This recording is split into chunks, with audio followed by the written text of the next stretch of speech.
Shalom jemaat Geri Berkat, juga kepada semua Bapak Ibu yang mengikuti ibadah online pagi ini. Apa kabar semuanya? Pasti kabar baik dan sehat selalu. Saudara yang dikasihi oleh Tuhan, mari tetaplah memandang kepada Tuhan Yesus. Sekalipun berita virus di mana-mana saat ini yang membuat kita mulai cemas, takut, dan lain-lain. Tempatkanlah Yesus selalu terlebih besar dalam hidup kita dari segala apapun yang ada di dalam dunia ini, karena Yesuslah sukacita kita. Bapak Ibu, pagi ini kita dilayani oleh Gembala Sidang kita, Pendeta Renaldo Panggabean. Mari Bapak Ibu, kita dengan sikap rendah hati datang kepada Tuhan. Kita tunduk kepala, kita berdoa. Tuhan Yesus, pagi ini kami umat-Mu datang kepadamu. Kami mau memuji Tuhan dan menyembah-Mu, karena Engkaulah Tuhan Juru Selamat kami, yang menyelamatkan kami dari segala mara bahaya. Engkaulah sukacita kami, Engkaulah kemenangan kami Tuhan. Pagi ini kami berkumpul dalam ibadah online. Berkatilah kami umat-Mu dan seluruh gereja Tuhan yang mengadakan ibadah. Berkati gereja kami dan seluruh jemaat-Mu. Berkati hamba-Mu, Bapak Gembala kami, Pendeta Renaldo Panggabean, yang menyampaikan kebenaran firman Tuhan, yang membuat kami selalu hidup di dalam kebenaran firman Tuhan. Kami berdoa berkati juga Tuhan seluruh penata layanan yang bertugas pagi hari ini. Tuhan Yesus, kami berdoa buat setiap orang yang sakit, baik itu sakit COVID ataupun sakit penyakit lainnya. Tuhan pulihkan dan sembuhkanlah mereka di dalam nama Tuhan Yesus Kristus. Kami berdoa juga buat yang susah dan yang berbeban berat, Tuhan yang menolong mereka. Kami berdoa buat yang terikat kuasa kegelapan roh jahat, lepaskanlah mereka dalam nama Tuhan Yesus. Ampuni kami Tuhan atas pelanggaran dan dosa-dosa kami. Pimpin dan berkatilah ibadah kami dari awal sampai selesai. Hanya di dalam nama Tuhan Yesus Kristus kami berdoa dan mengucap syukur. Haleluya.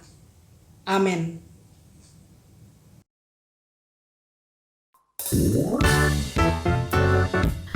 Shalom jemaat GIM, apa kabar? Senang sekali kita bisa ketemu lagi di ibadah hari ini. Kita sama-sama memuji Tuhan yuk. Kita mau katakan bahwa kasih Allah tak berkesudahan. Yuk sama-sama kita nyanyikan.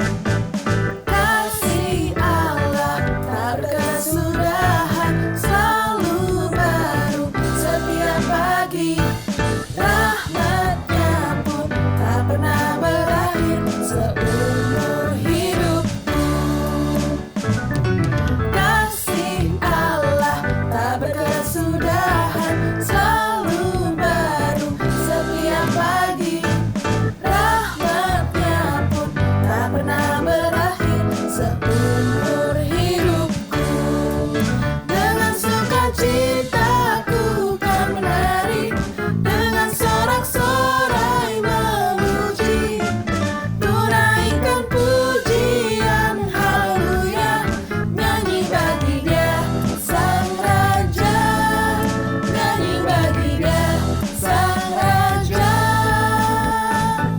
Kasih Allah tak berkesudahan,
Jemaat Tuhan, mari kita bangkit berdiri. Bersama-sama kita membaca ayat bertanggapan yang terambil dari Yesaya 41 ayat 8 sampai 13. Tetapi engkau, hai Israel hambaku, hai Yakub yang telah kupilih, keturunan Abraham yang kukasihi. Engkau yang telah kuambil dari ujung-ujung bumi dan yang telah kupanggil dari penjuru-penjurunya, aku berkata kepadamu, engkau hambaku, aku telah memilih engkau dan tidak menolak engkau. Janganlah takut, sebab aku menyertai engkau.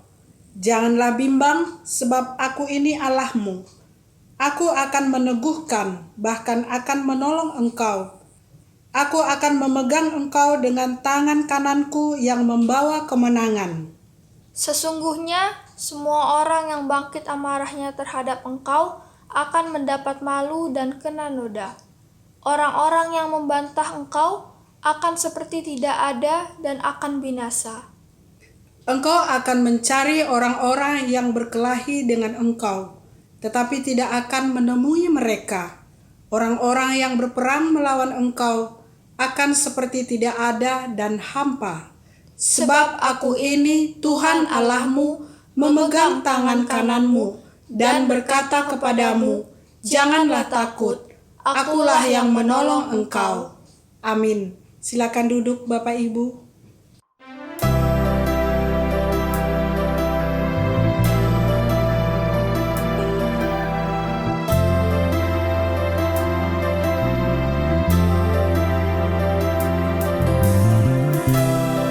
Sebelum kita mendengarkan kebenaran firman Tuhan hari ini, mari sama-sama kita menyanyikan betapa Bapa itu sungguh amat sangat baik bagi kita. Bapa, Engkau sungguh baik, kasih-Mu melimpah di hidupku.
Shalom, saudara-saudaraku Jemaat Gereja Rasuli Indonesia Berkat.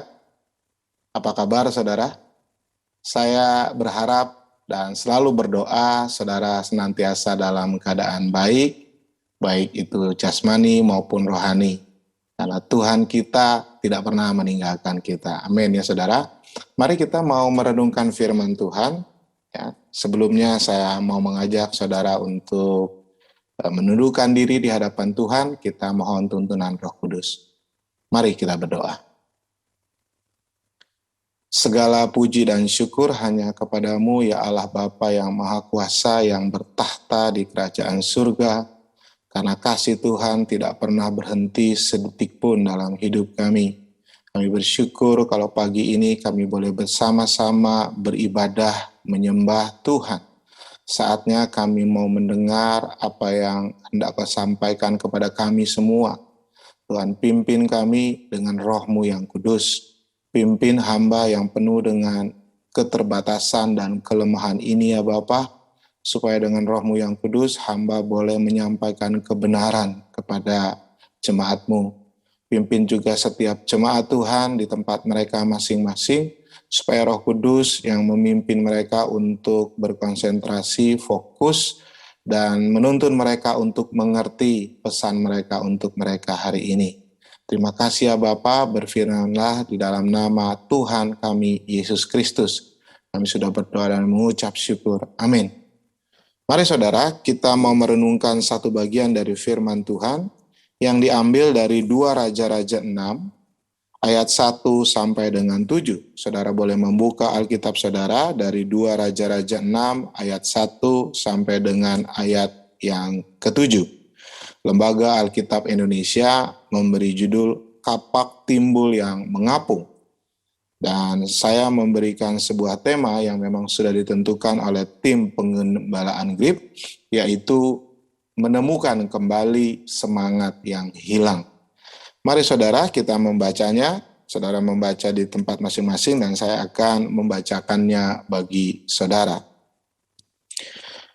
2 Raja-Raja 6 ayat 1 sampai dengan 7. Pada suatu hari berkatalah rombongan Nabi kepada Elisa, "Cobalah lihat, tempat tinggal kami di dekatmu ini adalah terlalu sesak bagi kami. Baiklah kami pergi ke sungai Yordan dan masing-masing mengambil 1 balok dari sana supaya kami membuat tempat tinggal untuk kami." Jawab Elisa, "Pergilah." Lalu berkatalah seorang, "Silakan, ikutlah dengan hamba-hambamu ini." Jawab Elisa, "Baik, aku akan ikut." Maka ikutlah ia dengan mereka. Setelah mereka sampai di sungai Yordan, mereka pun menebang pohon-pohon. Dan terjadilah ketika seorang sedang menumbangkan sebatang pohon, jatuhlah mata kapaknya ke dalam air. Lalu berteriak-teriaklah dia, "Wahai tuanku, itu barang pinjaman." Tetapi berkatalah abdi Allah, Elisa, "Kemana jatuhnya?" Lalu orang itu menunjukkan tempat itu kepadanya. Kemudian Elisa memotong sepotong kayu, lalu dilemparkannya ke sana, maka timbullah mata kapak itu dibuatnya. Lalu katanya, "Ambillah." Lalu orang itu mengulurkan tangannya dan mengambilnya. Sedemikian jauh pembacaan firman Tuhan. Tuhan Yesus berkata, yang diberkati, yang berbahagia adalah mereka yang mendengarkan firman Tuhan, tetapi juga memelihara dalam kehidupannya. Saudaraku, dalam kehidupan kita pasti pernah kehilangan sesuatu. Saya pernah mengalami kehilangan juga. Saya pernah kehilangan kunci mobil, pakaian. Dulu waktu saya kuliah di Bandung, saya kehilangan barang-barang berharga di kamar kos saya, pakaian bahkan kamera yang saya miliki. Ketika saya pulang ke Jakarta dan saya kembali, ternyata kamar kos saya sudah dibongkar, dimasuki oleh maling. Dan kejadian-kejadian kehilangan lainnya yang saya nggak pernah ingat. Ya, bahkan saya juga pernah kehilangan mobil. Ya, saya percaya saudara juga dalam kehidupan, saudara sejauh ini pernah merasakan kehilangan barang-barang yang berharga. Saudaraku, minggu lalu ada orang yang nggak dikenal, yang mengaku sebagai saya, ya, lalu dia menggunakan foto saya di profile picture-nya, ya, dan dengan nomor yang bukan nomor WA atau telepon saya, dan berusaha untuk menghubungi teman-teman saya ataupun relasi saya dengan tujuan untuk mengambil keuntungan, mengambil uang, meminta uang. Dan saya tahu karena beberapa teman saya mengkonfirmasi kepada saya, dan saya katakan itu bukan saya. Dan akhirnya karena informasi dari teman-teman itu, saya membuat pengumuman di Facebook saya, di Instagram, dan juga status WA saya. Itu terjadi pada pagi hari dan so far aman kayaknya, nggak ada yang tertipu karena modus seperti itu kan sudah sangat dikenal gitu ya, jadi kita harus berhati-hati. Tetapi pada malam harinya saya mendapatkan miss call dari saudara saya beberapa kali gitu ya. Dia seorang wanita dan akhirnya saya menelpon balik dia, ya, menelpon kembali dia, dan waktu dia angkat telepon saya mendengar suara di seberang sana, dia menangis histeris meraung-raung bahwa ia sudah tertipu oleh oknum tersebut yang mengaku diri saya. Dan saudara saya ini baik hati, juga kepada saya baik hati, sehingga dia kehilangan uangnya mentransfer ke orang tersebut sebesar 19 juta. Atau dulu orang itu, oknum itu mengatakan bahwa ini adalah untuk bisnis yang potensial elektronik. Saudaraku, mendengar suara tangisan kehilangan dari saudara saya itu, saya ikut sedih dan saya sangat prihatin atas kehilangan yang dia alami.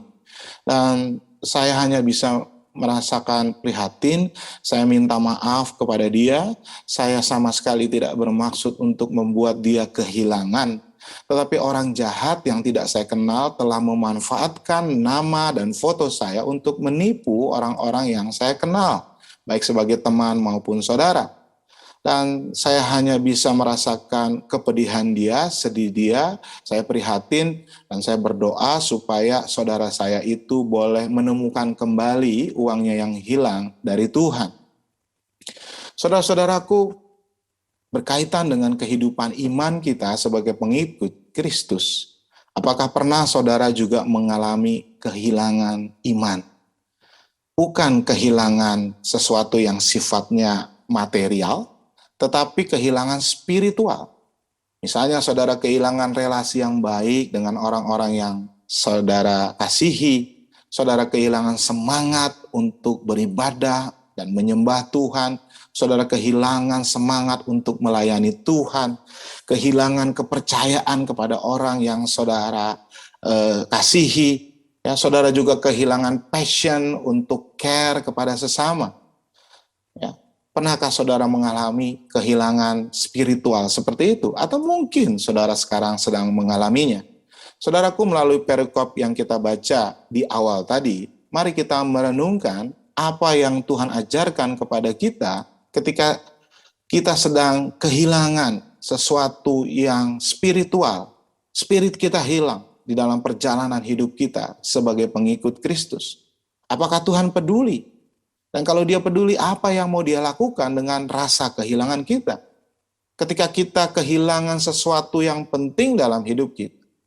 Saudaraku, kita mau merenungkan cerita ini, perikop ini, dan mencoba untuk menarik aplikasi apa yang dapat kita terapkan dalam kehidupan kita. Saudaraku, perikop ini sesungguhnya bercerita tentang sebuah peristiwa yang dialami oleh serombongan nabi yang merupakan anak didik dari Nabi Elisa.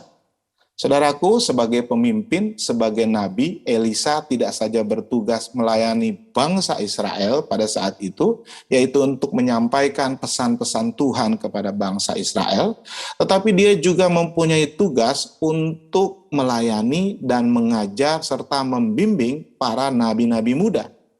Ya, jadi dia mendirikan, kalau zaman modern ini disebut dengan sekolah Alkitab atau sekolah teologia atau seminari, ya, untuk mendidik calon-calon hamba-hamba Tuhan yang pada saat itu disebut nabi-nabi. Saudaraku, Elisa sendiri adalah anak didik dari Nabi Elia. Setelah Nabi Elia diangkat ke sorga kepada Allah, jadi Nabi Elia kalau saudara baca di dalam ayat-ayat pasal-pasal sebelumnya, Nabi Elia tidak mati. Tapi setelah selesai tugasnya, Tuhan angkat dia langsung ke surga.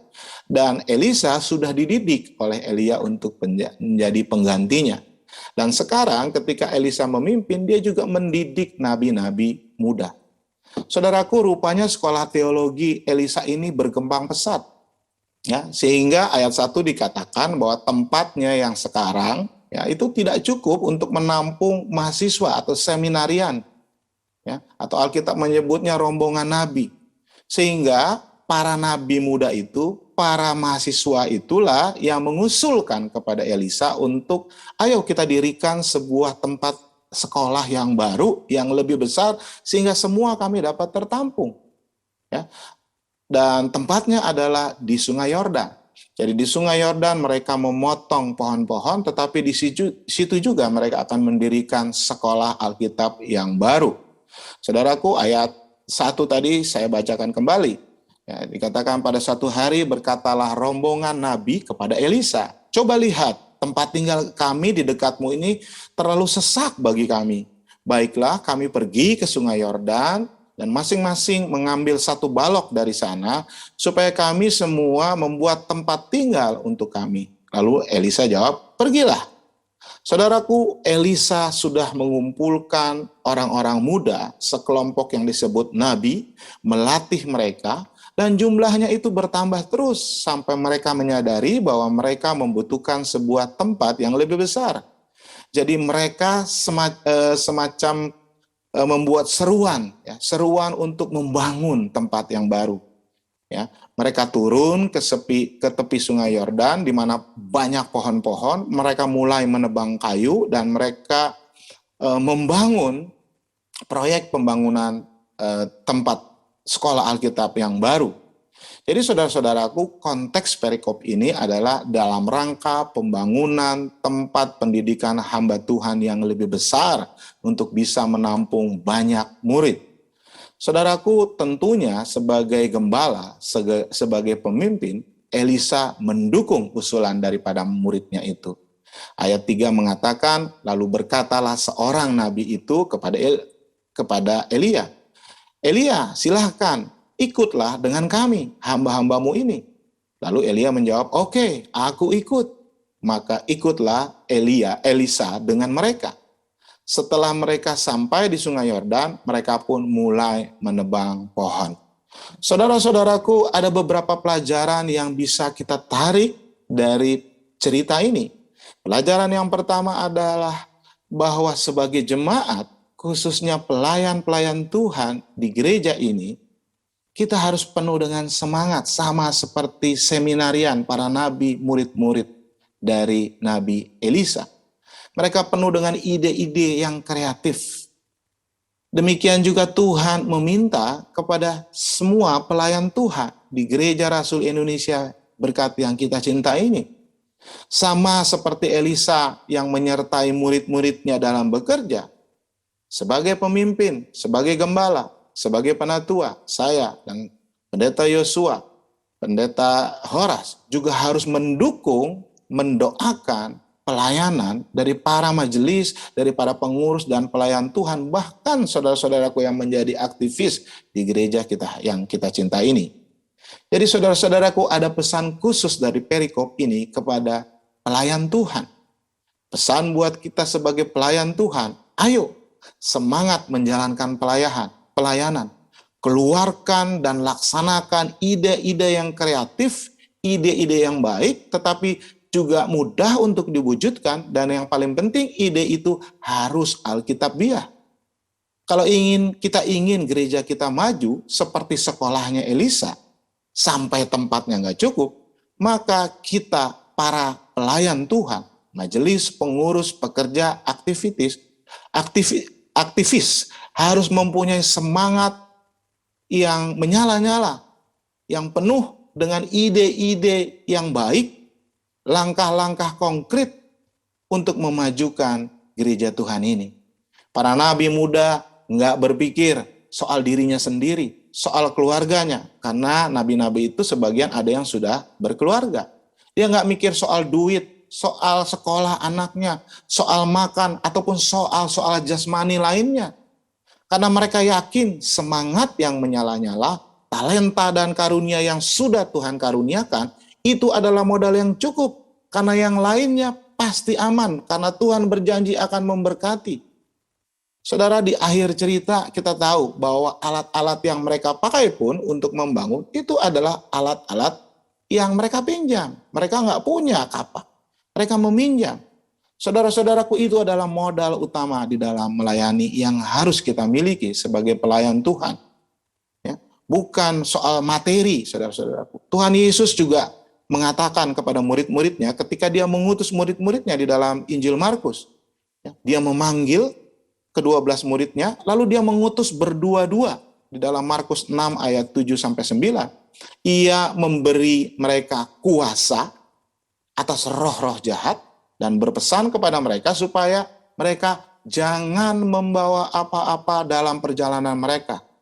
Yang mereka bawa hanyalah tongkat, roti juga jangan, bekal pun jangan, uang juga jangan.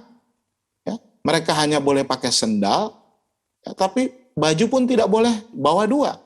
Saudara-saudaraku, Tuhan Yesus mengingatkan, semangat melayani Tuhan adalah bukan soal materi, bukan soal pikirkan bagaimana saya makan, bagaimana saya tinggal, tetapi bagaimana kita melayani Tuhan dengan karunia yang Tuhan berikan.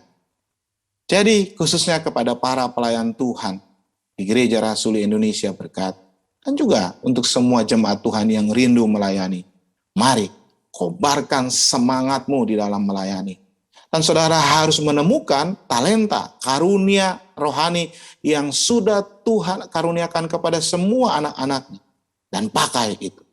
Rasul Paulus di dalam Roma 12 mengatakan, ayat 3 dia bilang, berdasarkan kasih karunia yang dianugerahkan kepadaku, aku berkata kepada setiap orang di antara kamu, janganlah kamu memikirkan hal-hal yang lebih tinggi daripada apa yang patut kamu pikirkan. Tetapi hendaklah kamu berpikir begitu rupa, sehingga kamu menguasai dirimu menurut ukuran iman yang dikaruniakan Allah kepadamu masing-masing. Lalu di ayat 7 dia katakan begini kepada para pelayan di Korintus. Jika karunia untuk melayani, baiklah kita melayani. Jika karunia untuk mengajar, baiklah kita mengajar. Jika karunia untuk menasehati, ya, counselor, baiklah kita menasehati. Siapa yang membagi-bagikan sesuatu, hendaklah ia melakukan dengan hati yang ikhlas. Siapa yang memberikan pimpinan, hendaklah ia melakukan dengan rajin. Siapa yang menunjukkan kemurahan, murah hati, hendaklah ia melakukannya dengan sukacita. Itu adalah pesan yang pertama. Sebagai pelayan Tuhan, kita harus menemukan talenta kita, dan kita harus semangat di dalam melayani Tuhan. Amin ya saudara-saudara. Pesan yang kedua yang saya dapatkan dari cerita ini adalah bahwa Tuhan kita itu peduli akan hidup kita. Bahkan dia peduli tentang hal-hal yang kecil dalam hidup kita. Seperti mata kapak yang hilang yang dimiliki oleh salah satu nabi itu. Saudaraku, mata kapak yang hilang itu kan cuma satu di antara sekian banyak mata kapak yang dipegang oleh nabi-nabi. Seandainya nggak ketemu, proyek pembangunan itu tidak akan berhenti. Masih ada puluhan nabi muda yang lainnya yang juga memegang kapak yang masih utuh. Sekalipun memang saudara-saudaraku, kapak itu terbuat dari logam, pada masa itu adalah benda yang cukup langka dan mahal. Ya, dibandingkan dengan masa sekarang. Kalau masa sekarang saudara kehilangan alat, kehilangan kapak, saudara tinggal pergi ke toko bahan bangunan atau ke Ace Hardware dan saudara beli kapak yang baru. Mungkin harganya nggak sampai 100.000. Namun 3.000 tahun yang lalu, pada waktu peristiwa ini terjadi, atau disebut juga selama zaman besi, alat logam adalah barang yang masih sangat langka dan berharga. Saat itu peralatan yang terbuat dari logam harus dibuat oleh pengrajin yang terampil, dan sumber bahan bakunya pun adalah berharga karena langka. Jadi pada masa itu kehilangan mata kapak bukanlah sebuah kehilangan biasa, tetapi ini adalah kehilangan besar, bahkan masalah yang besar. Ya. Dan kehilangan itu juga sebenarnya bukan salah si nabi itu. Si nabi itu saya percaya dia melakukan pekerjaannya menebang pohon dengan cara yang baik. Jadi ini bukan human error. Bisa jadi ini adalah kesalahan pabrikasi. Maksudnya kesalahan pengrajinnya. Mungkin ikatannya kurang kuat sehingga pada saat dia pakai, tiba-tiba mata kapak yang dari besi itu mencelat dari kayunya dan akhirnya jatuh ke sungai. Dan ini rasanya sering terjadi pada zaman itu.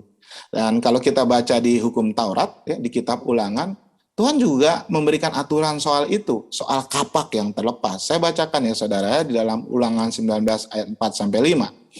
Inilah ketentuan mengenai pembunuh yang melarikan diri ke sana, dan maksudnya ke kota perlindungan, dan boleh tinggal hidup. Jadi pembunuh yang boleh hidup, yaitu apabila ia membunuh sesamanya manusia dengan tidak sengaja dan dengan tidak membenci dia sebelumnya. Misalnya apabila seorang pergi ke hutan dengan temannya untuk membelah kayu, ketika tangannya mengayunkan kapak untuk menebang pohon kayu, mata kapak terlucut dari gagangnya lalu mengenai temannya sehingga temannya itu mati. Maka ia boleh melarikan diri ke salah satu kota itu, yaitu kota perlindungan, dan tetap hidup. Saudara-saudaraku, dengan perkataan lain, orang yang memegang kapak itu tidak bersalah karena dia tidak sengaja.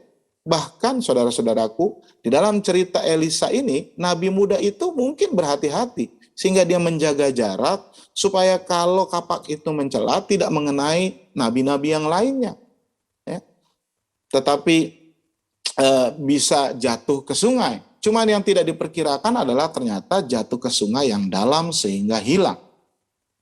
Saudara-saudaraku, sekali lagi, yang dapat kita dapatkan dari perikop ini adalah bahwa untuk hal-hal yang kecil pun Tuhan itu peduli kepada anak-anaknya.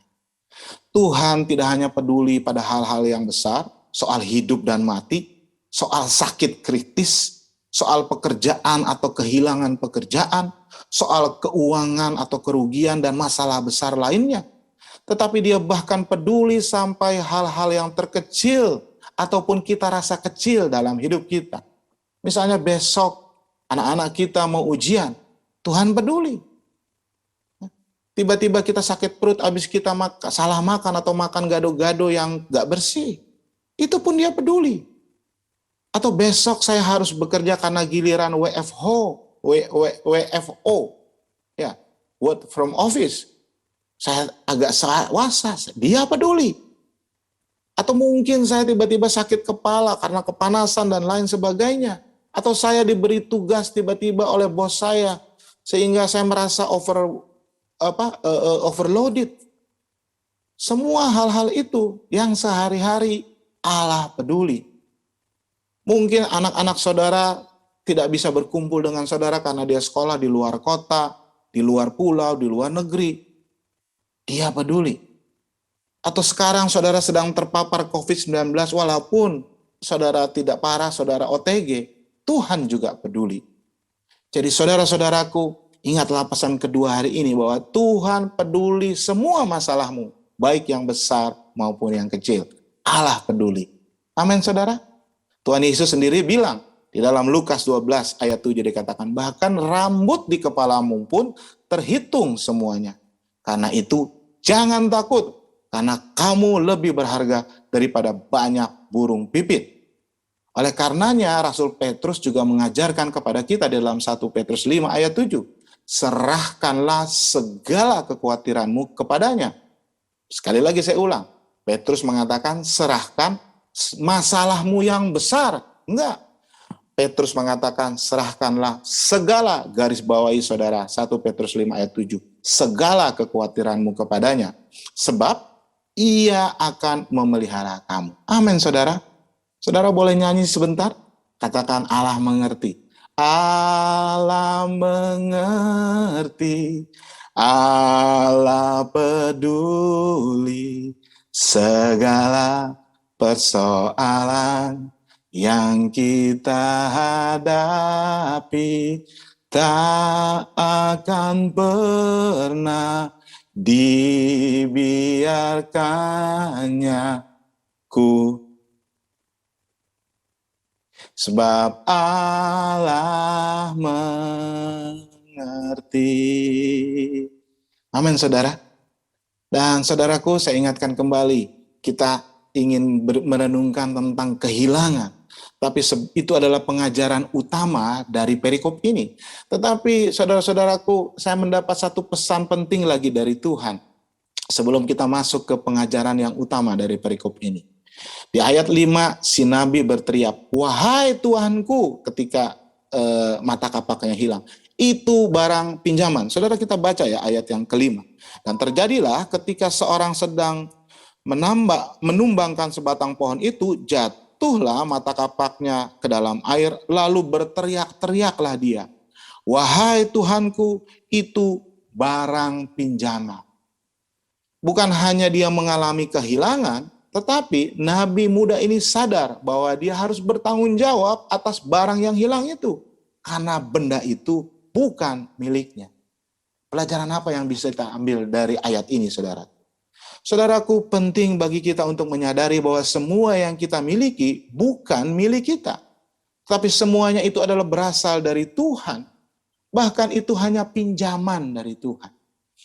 Ketika kita menyadari bahwa kehidupan ini dengan segala berkatnya, segala yang kita miliki adalah pinjaman dari Tuhan, maka tentunya kita akan lebih berhati-hati di dalam menjalani hidup ini.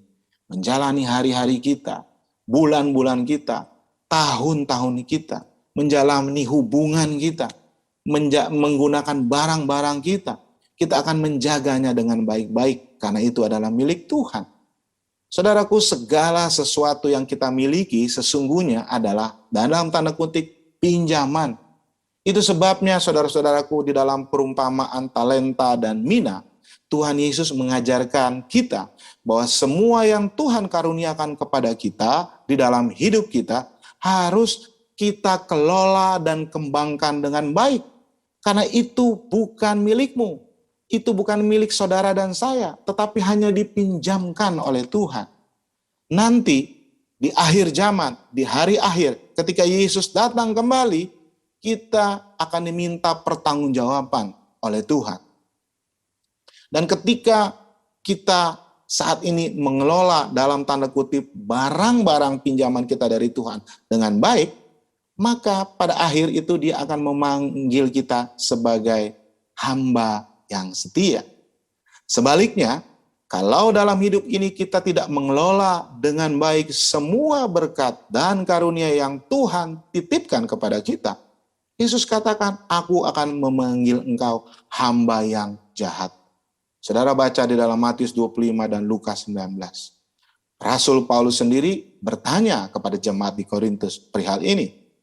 Rasul Paulus katakan begini, "Dan apakah yang engkau punyai yang tidak engkau terima? Dan jika engkau memang menerimanya, mengapakah engkau memegahkan diri seolah-olah engkau tidak menerimanya?" Yohanes Pembaptis juga mengatakan di dalam Yohanes 3, "Tidak ada seorang pun yang dapat mengambil sesuatu bagi dirinya, kalau tidak dikaruniakan kepadanya dari surga." Saudaraku, apapun karuniamu, kemampuanmu, skillmu, harta milik, atau kesempatan-kesempatan yang saudara miliki, sadarilah, itu semua kau terima dari Tuhan. Dan kita akan diminta pertanggungjawabannya kelak oleh Tuhan saat kita berhadapan dengan Dia. Saudara-saudaraku, pengajaran yang keempat dari perikop ini, yang terakhir dan yang utama, yaitu saudara-saudaraku, ketika kita kehilangan, apakah Tuhan peduli? Apa yang Tuhan lakukan dengan rasa kehilangan kita? Dan apa yang harus kita lakukan supaya kita bisa menemukan kembali yang hilang dalam kehidupan kita? Saudaraku, intinya ya, Tuhan menjawab bahwa aku akan menolong engkau menemukan kembali apa yang hilang dalam hidupmu. Saudaraku, saat ini kita berbicara kehilangan secara rohani, spiritual, bukan material. Mungkin kau sedang kehilangan relasi yang harmonis dengan pasanganmu. atau dengan anakmu, engkau sedang berantem dengan orang tuamu atau saudaramu. Mungkin saat ini engkau kehilangan damai, sejahtera, dan sukacita. Karena saudara sedang ditimpa beban hidup yang berat. Karena saudara sudah merasa frustasi dengan pandemik yang berkepanjangan ini. Ya, saudara kehilangan orang yang saudara kasihi. Begitu banyak orang meninggal karena COVID-19. Dan orang-orang yang mati itu adalah seumur-umur 50 ke atas, umur-umur saya. Saudara-saudaraku, minggu lalu dalam seminggu, di grup angkatan SMA saya, yang seangkatan, yang seumur, itu 7 orang meninggal karena COVID. Sangat menyedihkan. Dan ini membuat kita kehilangan sukacita, kehilangan damai sejahtera. Atau mungkin saudara saat ini kehilangan semangat untuk beribadah, menyembah Tuhan. Kehilangan semangat untuk melayani Tuhan. Karena apa? Karena juga saudara frustasi dengan keadaan pandemik ini. Atau pekerjaan saudara, atau penghasilan saudara yang berkurang. Bahkan saat ini banyak orang-orang yang kehilangan trust kepada Tuhan. Kehilangan iman. Karena sudah terlalu banyak kabar-kabar yang tidak baik, berita duka. Sehingga iblis menggoda anak-anak Tuhan. Dan membuat dia bertanya, apakah Tuhan itu ada? Kalau ada, kenapa semua ini terjadi? Saudara, mungkin saudara dan saya sedang kehilangan iman. Tetapi hari ini Tuhan mengatakan bahwa engkau dapat menemukan semua yang hilang itu. Bagaimana caranya? Bagaimana kita dapat menemukan kembali semangat, spirit yang hilang dalam hidup kita? Saudaraku, ada 3 langkah di dalam perikop ini. Langkah pertama adalah ketika kita kehilangan spirit dalam hidup kita, semangat kita, maka kita harus membawanya kepada Tuhan di dalam doa. Karena apa? Karena Allah peduli. Saudaraku, hal yang menarik dari cerita ini adalah bahwa orang yang kehilangan kapak itu nggak meminta Nabi Elisa untuk melakukan sesuatu. Tidak minta untuk melakukan apapun supaya mata kapak itu bisa ketemu lagi. Dia hanya mengatakan di ayat 5 bahwa kapak saya hilang. Dan dia hanya menjelaskan bahwa kapak itu pinjaman. Tidak lebih dari itu. Jadi saudara-saudaraku, Nabi muda ini tidak meminta Elisa untuk melakukan sesuatu. Dia hanya memberitahu Elisa apa yang terjadi, apa yang menjadi masalahnya. Dan dia juga tidak mencoba mendikte atau kasih tahu Elia bagaimana caranya supaya dia mendapatkan kapak yang hilang itu. Atau Elia, engkau harus melakukan ini, harus melakukan itu. Dia percaya bahwa dengan hanya menceritakan masalahnya kepada Elisa, abdi Allah itu pasti akan melakukan yang terbaik yang Tuhan perintahkan. Saudara-saudaraku, sesungguhnya ini adalah langkah yang pertama. Kita harus berdoa membawa masalah kita kepada Tuhan. Dan ini adalah doa yang benar dari seorang nabi muda. Dia tidak meminta apa-apa, dia hanya mencurahkan, Tuhan, kapak saya hilang dan kapak ini adalah pinjaman. Saudaraku, kita pun hanya perlu mengungkapkan apa yang menjadi masalah kita, kehilangan kita kepada Tuhan. Jika saudara percaya bahwa Tuhan peduli dengan saudara, maka kita juga perlu percaya bahwa bagaimanapun caranya, ketika kita memberitahukan kekhawatiran, persoalan, masalah kita kepada Tuhan, Tuhanlah yang akan menanganinya dengan caranya yang paling baik bagi kita. Amin, saudara. Petrus juga mengingatkan di dalam ayat yang sudah kita baca tadi. Serahkanlah segala kekhawatiranmu kepadanya, sebab Ia yang akan memelihara kamu. Tapi saudara, sekalipun kenyataannya doa kita seringkali tidak seperti itu, betul? Seringkali kita tidak mudah doa kita berhenti hanya mengungkapkan masalah kita. Yang ada kita lanjutkan bahwa kita sering justru memberitahu Tuhan untuk melakukan ini, Tuhan. Saya punya masalah ini, coba Tuhan lakukan ini. Tuhan harus perbaiki masalah saya dengan cara ini. Kita lebih sering mendikte Allah dalam doa kita. Bagaimana Allah harus memperbaiki masalah yang sebenarnya kita yang buat, kita dikte Tuhan. Saudaraku, saatnya hari ini Tuhan mengingatkan kita untuk perlu menyerahkan dengan penuh kepada Tuhan ketika kita berdoa. Dan percaya bahwa Tuhan dapat memperbaiki apa yang rusak dalam hidupmu. Dia dapat menemukan apa yang hilang dalam hidupmu tanpa kita mendikte Tuhan. Jadi langkah pertama kita berdoa, serahkanlah semua masalahmu kepada Tuhan. Dan kalau saudara baca Mazmur berkali-kali, itu juga yang diungkapkan oleh Daud ketika dia punya masalah. Dia hanya mengungkapkan kepada Tuhan, dia percaya bahwa Tuhan punya cara, dia tidak mendikte Tuhan. Dan langkah yang kedua yang kita pelajari, bahwa di dalam doa kita kepada Tuhan, kita harus jujur kepada Tuhan. Saudara-saudara, kita mengungkapkan masalah kita, kehilangan kita kepada Tuhan. Apakah itu hilang damai sejahtera, relasi, semangat, kehilangan iman, dan seterusnya. Tetapi kita juga harus jujur kepada Tuhan di dalam doa Tuhan. Ketika Tuhan bertanya, kemana hilangnya? Kita harus menjawab dengan jujur. Mari saudara kita baca kembali ayat yang ke-6. Tetapi Elisa, abdi Allah itu, bertanya, kemana jatuhnya? Lalu orang itu menunjukkan tempat itu kepadanya. Kemudian Elisa memotong kayu, lalu melemparkannya ke sana, maka timbullah, artinya mengambanglah mata kapak itu dibuatnya. Kita harus berpikir apa yang menyebabkan kita kehilangan spirit. Kita harus jujur mengakuinya kepada Tuhan. Apabila itu relasi yang rusak, yang hilang, kita harus jujur. Mungkin karena ketika Tuhan tanya, kenapa? Kita terlalu egois. Kita hanya mau menang sendiri. Kita tidak mau mengerti pasangan kita. Ketika kita kehilangan semangat untuk melayani, kita harus jujur. Mungkin karena kita terlalu sibuk dengan pekerjaan dan bisnis kita. Sehingga kita tidak punya waktu lagi untuk melayani Tuhan.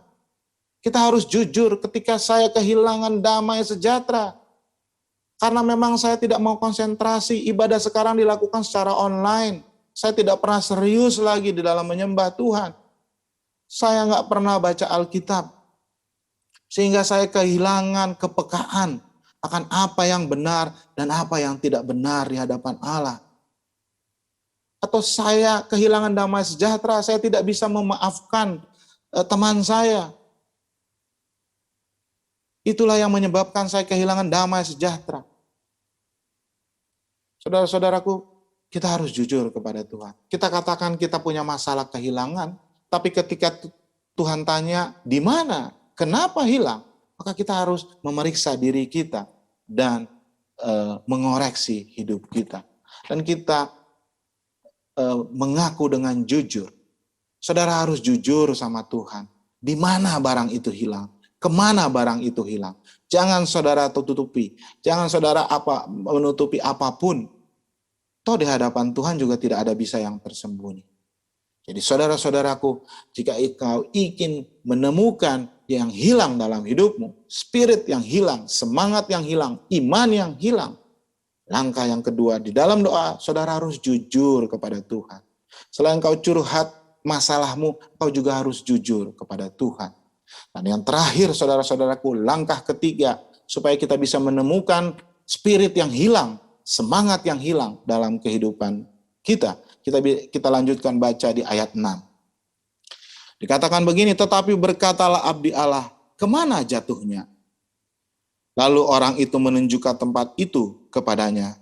Kemudian Elisa memotong-motong kayu, lalu dilemparkannya ke sana, maka timbullah, mengapunglah mata kapak itu dibuatnya. Dan ayat 7 dikatakan, lalu kata Elisa, ambillah. Lalu orang itu mengulurkan tangannya dan mengambilnya.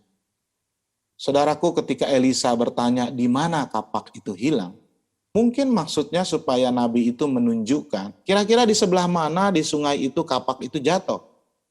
Ya, sehingga Elisa bisa melihat dalam apa tidak, kelihatan apa tidak dari atas. Tetapi selain itu sesungguhnya Elisa juga bertanya, itu berarti dia meminta kepada pria itu, pria yang kehilangan kapak itu, untuk menjadi mitra, bekerja sama di dalam solusi masalahnya. Ya, Kemudian Elisa melakukan sesuatu, dia memotong kayu lalu melemparkannya ke bagian di mana orang itu menunjuk. Saudara-saudaraku, pelajaran buat kita. Tuhan sudah mengaruniakan kepada kita banyak karunia rohani. Dan dia mengharapkan kita menggunakan semua karunia rohani itu untuk bekerja sama dengan Tuhan. Dengan bekerja sama, bekerja sama dengan apa yang akan dia lakukan. So, langkah ketiga, saudara-saudaraku, kita harus menggunakan karunia kita. Kita harus aktif menggunakan semua kemampuan kita, akal sehat kita, untuk bekerja sama dengan Tuhan, mendukung apa yang Tuhan lakukan di dalam hidup kita. Di dalam menemukan apa yang hilang dalam hidup kita, Tuhan akan melakukan apa yang menjadi bagiannya, dan itu pasti apa yang tidak bisa kita lakukan. Ya, membuat kapak besi itu mengapung adalah hal yang mustahil terjadi, betul saudara? Nggak mungkin, karena berat jenisnya itu lebih berat, pasti tenggelam. Ya. Dan kalau mengambang itu adalah melawan hukum alam. Dan itu tidak bisa dikerjakan manusia. Dan itu hanya bagian Tuhan. Hanya Tuhanlah yang bisa melakukan itu. Tetapi selain itu, selain Tuhan bertindak, Tuhan mau supaya nabi muda tersebut melakukan bagian yang harus dia lakukan. Yaitu dikatakan kasih tunjuk di mana jatuhnya. Kemudian Tuhan perintahkan ambillah, raihlah kapak yang ngambang itu. Saudara-saudaraku yang saya kasih di dalam Tuhan Yesus Kristus. Dalam masa pandemi ini juga, saudara percaya nggak bahwa Tuhan pasti melindungi saudara dan saya tidak terkena dari virus COVID-19? Amin?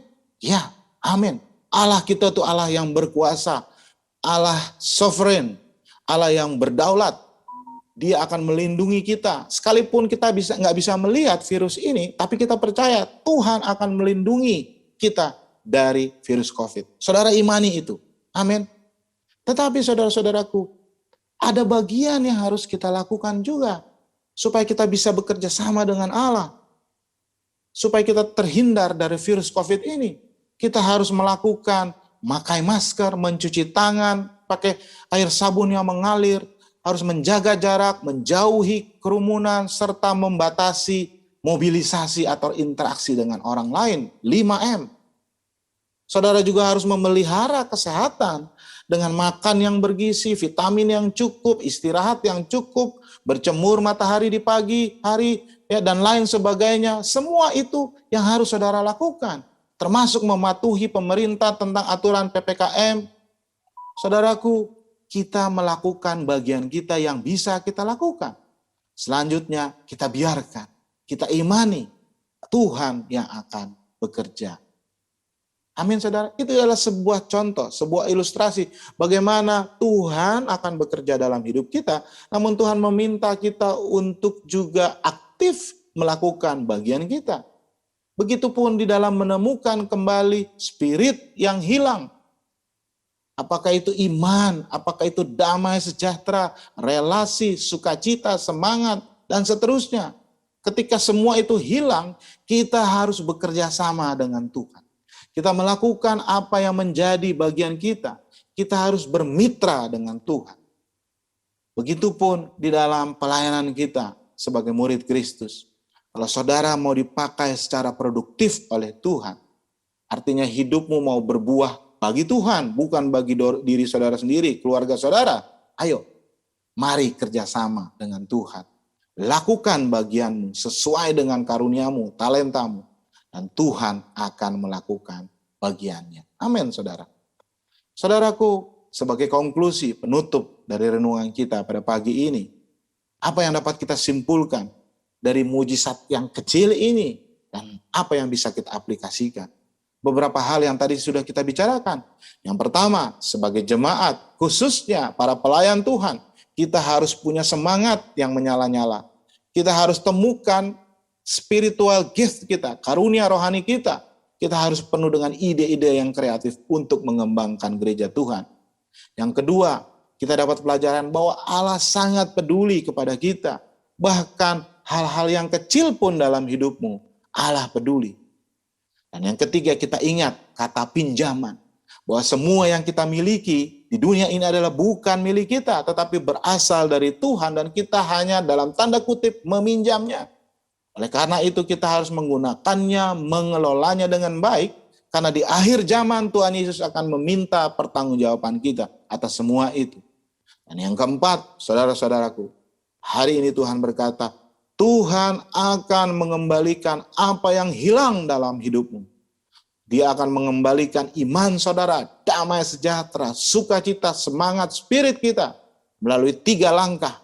Yang pertama, kita berdoa, kita bawa semua rasa kehilangan kita, masalah kita kepada Tuhan. Karena Tuhan peduli. Yang kedua, ketika Tuhan bertanya, kemana hilangnya? Di mana hilangnya? Kenapa hilang? Kita harus jujur kepada Tuhan di dalam doa kita. Dan yang ketiga adalah Tuhan akan melakukan bagiannya, yaitu apa yang tidak bisa kita lakukan, termasuk mujizatnya. Tetapi kita juga harus melakukan apa yang menjadi bagian kita.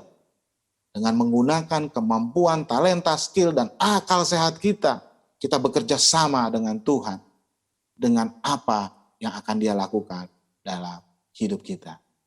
Saudaraku, jika engkau kehilangan sesuatu, tentunya sesuatu yang bersifat rohani, spiritual, mungkin kepercayaan, mungkin damai sejahtera, atau iman saudara sudah mulai hilang karena situasi yang tidak menentu saat ini, saudara dan saya diingatkan oleh Allah hari ini. Allah yang kita sembah dan layani adalah Allah yang selalu membawa pemulihan di dalam hidup manusia. Restorasi, perbaikan. Saudaraku, membawa restorasi dan pemulihan adalah salah satu natur, sifat, karakter dari Allah kita. Itu sebabnya Dia datang ke dunia ini di dalam Yesus Kristus yang mengorbankan dirinya di kayu salib. Untuk apa? Untuk supaya manusia bisa menemukan kembali apa yang hilang. Untuk menemukan kembali manusia yang sudah terhilang dan tersesat. Untuk memulihkan manusia yang sudah lemah tanpa harapan. Sehingga manusia bisa kembali menemukan harapan di dalam hidup ini. Itu adalah karakter Allah kita. Allah yang selalu merestorasi kehidupan manusia ciptaannya. Allah kita adalah Allah yang baik. Dia tahu cara menolong kita, setiap saudara dan saya, untuk menemukan kembali apa yang hilang dalam hidup kita. With God, you will get it back. Bersama dengan Allah, engkau akan menemukan yang hilang itu. Amin. Tuhan memberkati kita semua. Saudara-saudaraku, sebelum kita berdoa, saya beri waktu saudara untuk merenungkan firman Tuhan yang baru kita renungkan dan baca ini dengan menyanyikan pujian berikut ini. Saudara boleh bersaat teduh sejenak sebelum bersama-sama bernyanyi yang mengatakan bahwa Allah peduli.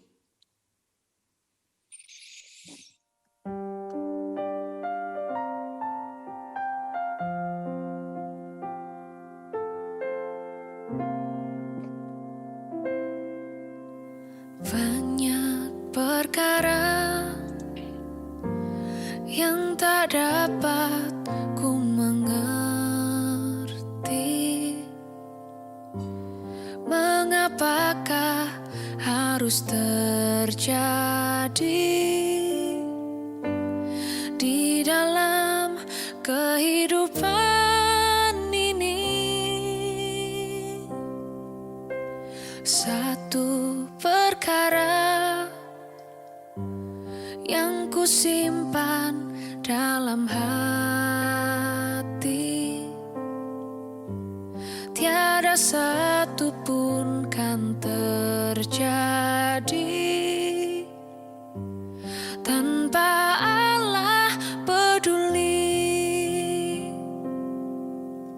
Allah mengerti, Allah peduli, persoalan yang kita hadapi tak akan pernah dibiarkannya. Ku bergumul sendiri sebab Allah mengerti. Mari saudara dengan sepenuh hati nyanyikan kembali lagu ini. Banyak perkara yang tak dapat ku mengerti. Mengapakah harus terjadi di dalam kehidupan ini? Satu perkara yang ku simpan dalam hati, tiada satu pun kan terjadi tanpa Allah peduli. Sama-sama katakan. Allah mengerti, Allah peduli segala persoalan yang kita hadapi tak akan pernah dibiarkannya. Ku bergumul sendiri sebab Allah mengerti. Sekali lagi nyanyikan saudara. Allah mengerti, Allah peduli segala persoalan yang kita hadapi tak akan pernah dibiarkannya. Ku bergumul sendiri sebab Allah mengerti. Mari kita tunduk kepala, kita berdoa. Bapa dalam surga, terima kasih untuk firman Tuhan hari ini. Yang mengingatkan kami Tuhan bahwa Engkau mengerti, Engkau peduli. Sehingga apapun yang hilang dalam kehidupan kami, yang mungkin saat ini sedang kami alami ya Tuhan, kami tidak perlu takut, karena bersama dengan Tuhan kami bisa menemukannya kembali. Terima kasih ya Bapa untuk kekuatan firman Tuhan yang boleh kami terima pada pagi hari ini. Hamba berdoa kepada setiap jemaat Tuhan yang saat ini mungkin sedang kehilangan. Mereka kehilangan orang-orang yang mereka kasihi. Sehingga mereka kehilangan sukacita ya Bapa.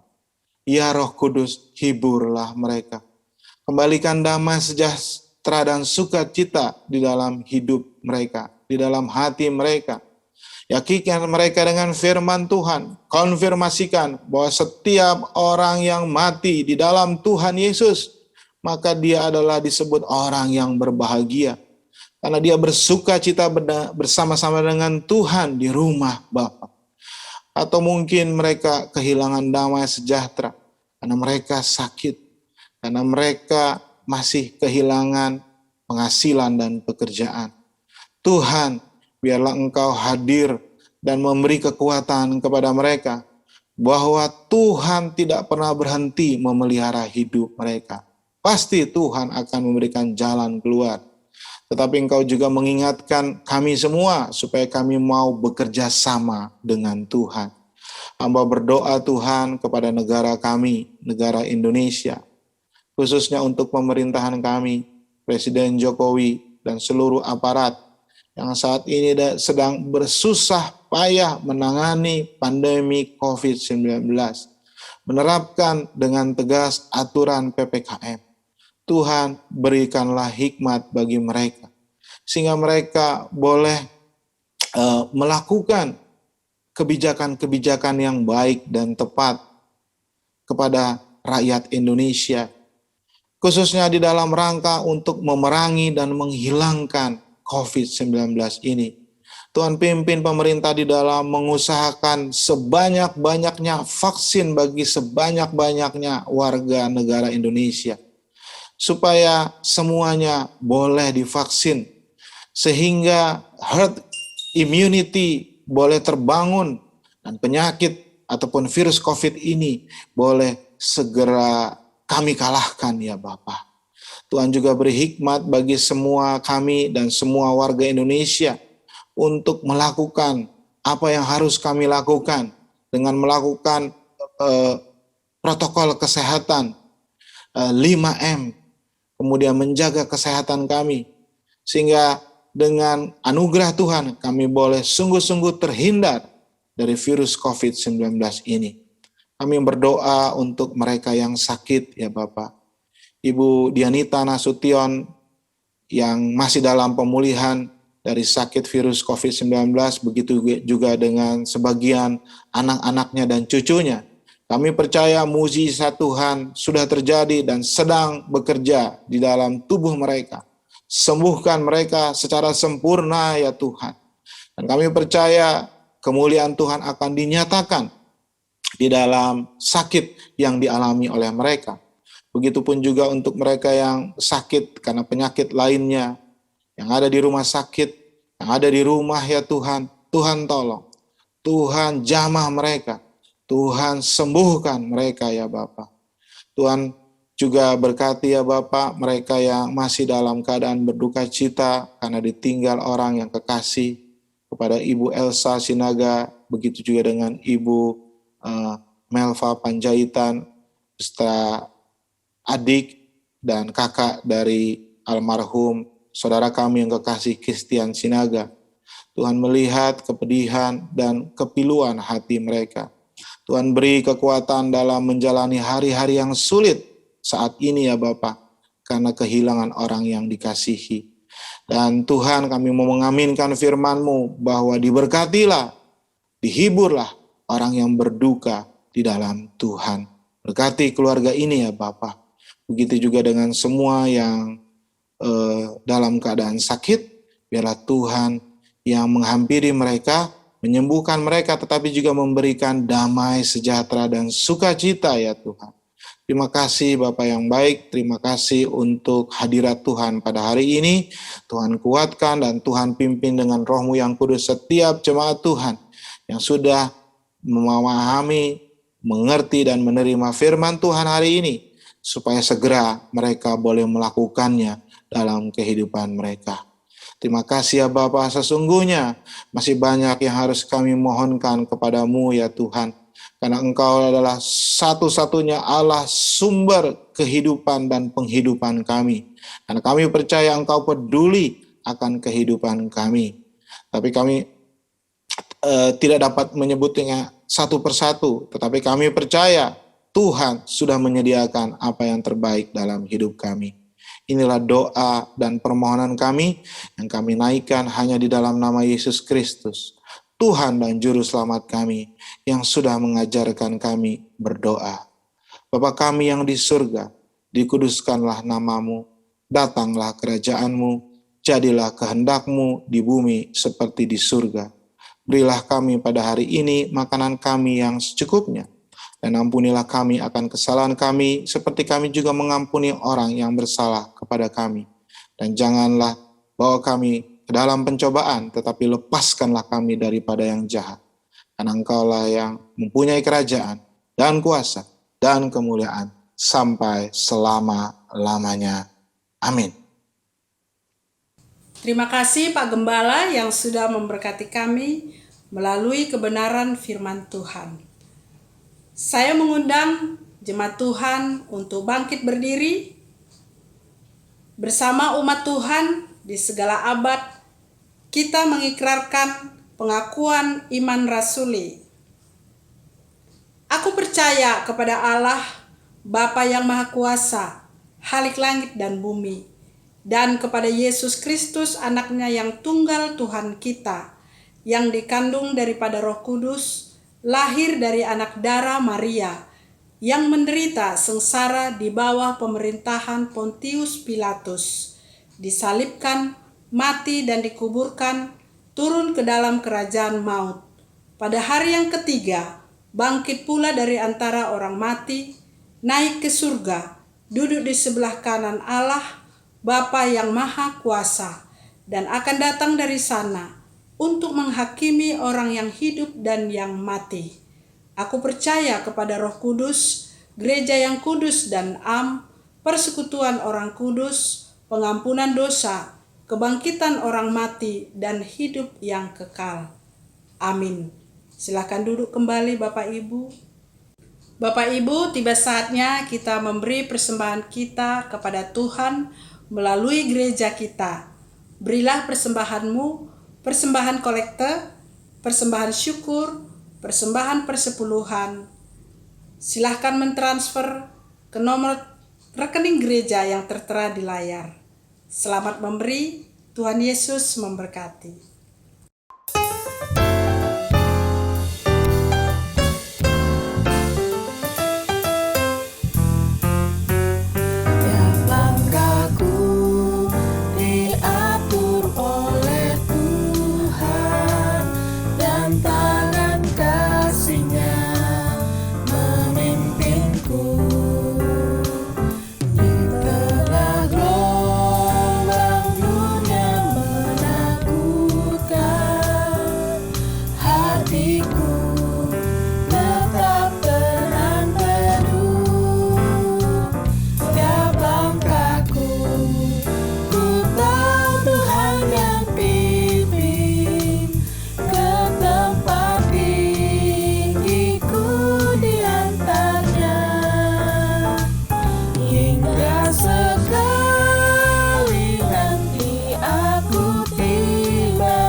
Jemaat yang dikasihi Tuhan Yesus, kembalilah ke kehidupanmu sehari-hari. Ingatlah firman Tuhan yang sudah kau terima hari ini.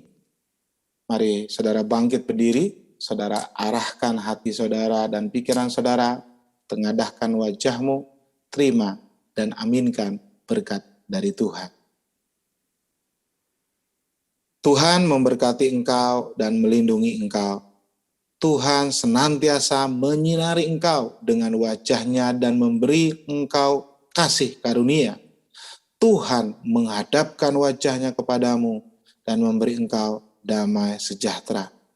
Anugerah, rahmat, dan cinta kasih dari Allah Bapa dan Tuhan Juru Selamat kita Yesus Kristus, serta kekuatan dan penghiburan dari Allah Roh Kudus, kiranya menyertai saudara sekalian, dari sekarang ini sampai Tuhan Yesus datang pada kali yang kedua, bahkan sampai selama-lamanya.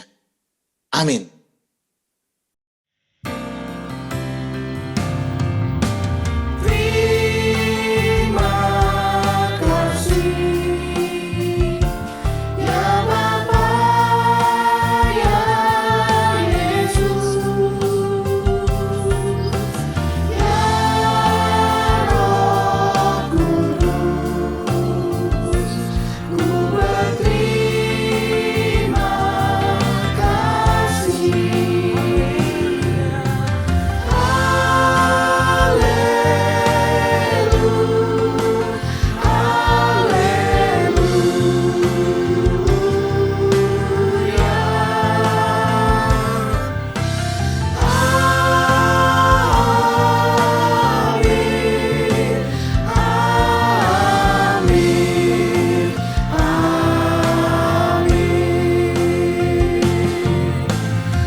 Shalom, selamat hari Minggu, Tuhan memberkati.